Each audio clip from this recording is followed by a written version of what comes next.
Hi po, Mochi Buns po. Hi po, Mochi Buns.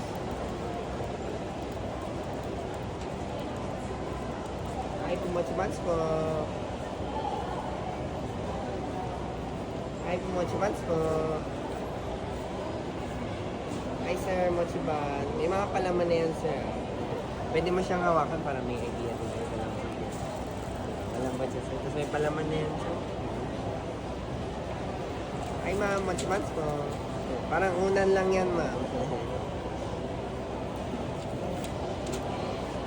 Hi sir, hi ma'am, Mochi Buns.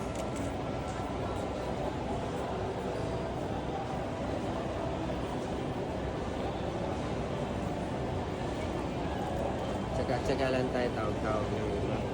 Hi po, Mochi Buns. Medyo exage yung number, pero what if tumawag ka ng 100, may isang bibili sa'yo. Jadi tawag ka ng 10,000 kunyari, may isang bukong bibili sa'yo. Hi po, Mochi Buns po. And then, taasan mo na lang yung order value per order. Hi po, Mochi Buns po. Instead na 100 lang isang tao, nagtawag ka ng 1,000, pero 1,000 lang din nakuha mo. Diba? Pero what if 600 isang tao, diba? Di 6,000 ka. Hi po, Mochi Buns po. Not bad, not bad. Hello ma'am, Mochi Buns. May mga palaman na yan ma'am. Sa TikTok ma'am, baka napapanood mo siya ma'am. Sugar-free items ma'am, meron.